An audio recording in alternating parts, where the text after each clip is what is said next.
আজকে রান্না করব কচুরলতি। এখানে দেশি কচুরলতি নিয়েছি, ভালো করে পরিষ্কার করে ধুয়ে নিয়েছি।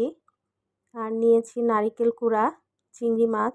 তো নারিকেলটা আমি বেটে নিব, ব্লেন্ডারে ব্লেন্ড করে নিব একদম মিহি করে। এবারে রান্না চলে যাই।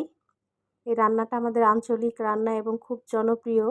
যদিও এই রান্নাটি কলাপাতায় করা হয়, যেহেতু আমরা কলাপাতা পাচ্ছি না সেজন্য কড়াইয়ে এভাবে করছি। যারা কলাপাতায় করতে পারেন কলাপাতায় করবেন। তো চিংড়ি মাছটা প্রথমে ভেজে নিচ্ছি, হালকা করে চিংড়ি মাছটা ভেজে নিব, খুব বেশি ভাজবো না। চিংড়ি মাছ ভাজলে শক্ত হয়ে যায়, খেতে ভালো লাগে না। তো চিংড়ি মাছটা ভাজা হয়ে গিয়েছে, এবার আমি নামিয়ে নিচ্ছি। এবার এই তেলের মধ্যেই আমি দিয়ে দিচ্ছি পেঁয়াজ বাটা। পেঁয়াজ বাটা 2 টেবিল চামচ পরিমাণে, সামান্য একটু আদা বাটা, রসুন বাটা, আর দিয়ে দিচ্ছি লাল মরিচ বাটা। আপনারা যদি ঝাল বেশি খেতে চান সেক্ষেত্রে মরিচ বাটাটা একটু বেশি দিবেন। দিয়ে দিচ্ছি হলুদের গুঁড়ো। এবার মশলাটা ভালো মতো কষিয়ে নিব, যাতে কাঁচা মশলার গন্ধ দূর হয়ে যায়। তো মশলাটা ভালো মতো কষিয়ে নিচ্ছি।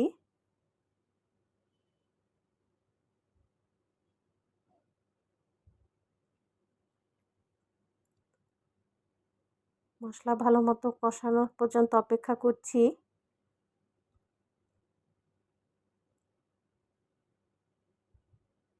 এবারে দিয়ে দিচ্ছি ভেজে রাখা চিংড়ি মাছগুলো। চিংড়ি মাছ দিয়ে ভালো করে আবার মশলাটা কষিয়ে নিব। যারা আমার এই রান্নার ভিডিওটি দেখছেন, যদি ভালো লেগে থাকে ভিডিওটি শেয়ার করে দিবেন। আর যদি চ্যানেলের নতুন ভিজিটর হয়ে থাকেন, চ্যানেলটি সাবস্ক্রাইব করে পাশে থাকবেন। দিয়ে দিচ্ছি স্বাদমতো লবণ। এরকম আরও নতুন নতুন রেসিপি পেয়ে যাবেন আমার এই চ্যানেলে। এবার একটু পানি দিয়ে দিচ্ছি, মশলাটা প্রায় শুকিয়ে গিয়েছিল। তো পুড়ে যাতে না যায়, পুড়ে গেলে স্বাদ এবং রঙটা ভালো লাগবে না, সেজন্য একটু পানি দিয়ে মশলাটা আবার কষিয়ে নিচ্ছি। আর আমরা জানি কচুরলতি বেশ আয়রন সমৃদ্ধ খাবার, খাওয়া যেতে পারে। এবার দিয়ে দিচ্ছি নারিকেল বাটা। নারিকেল বাটা দিয়ে ভালো করে নেড়ে দিচ্ছি। আমি কিন্তু নারিকেলটা একদম মিহি করে বেটে নিয়েছি ব্লেন্ডারে। এবার নারিকেলটা দিয়ে ভালো করে নেড়ে দিচ্ছি। কিছুক্ষণ নাড়াচাড়া করব নারিকেল দিয়ে।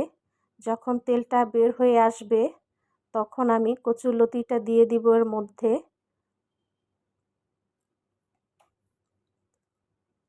তেলটা প্রায় বের হয়ে এসেছে, এবারে আমি কচুরলতিগুলো দিয়ে দিচ্ছি এর মধ্যে, দিয়ে ভালো করে নেড়ে দিব।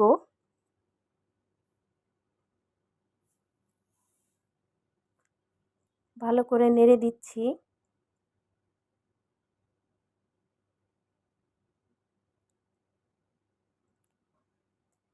এই রান্নাটা কলা পাতায় বেশ স্বাদ হয় রান্না করলে, একদম কলা পাতায় দিয়ে পোড়া পোড়া করলে। যেহেতু কলা পাতা পাচ্ছি না, এভাবেই করছি। ঢেকে দিয়েছিলাম, কিছুক্ষণ পরে ঢাকনা খুলে নেড়ে দিচ্ছি। এবারে আমি দিয়ে দিব পানি। তো আমি রান্নাতে গরম পানি ব্যবহার করছি। আর আপনাদেরকেও বলছি, কচুরলতি বা কচু রান্না করলে সবসময় গরম পানি দেওয়ার চেষ্টা করবেন, কারণ ঠান্ডা পানি দিলে গলা চুলকানোর আশঙ্কা থাকে, সেজন্য গরম পানি দিতে হয়। এবার ঢেকে দিব। কিছুক্ষণ পরে ঢাকনা খুলে আবারও নেড়ে দিব।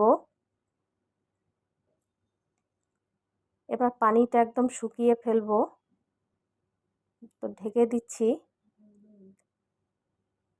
পানিটা প্রায় শুকিয়ে গিয়েছে। তো এই অবস্থায় চাইলে আপনারা নামিয়ে নিতে পারেন, তবে আমি একদম আরও শুকনা করব, যাকে বলে ভাজা ভাজা। তো সেই পর্যন্ত আমি রান্না করব। আর খুব আলতো করে নেড়ে দিব, কারণ ঘেটে যাবে। কচুরলতি নরম প্রকৃতির, বেশি জোরে ঘাটাঘাটি করা যাবে না। আলতো করে নেড়ে দিচ্ছি। পানিটা আরও শুকিয়ে ফেলবো।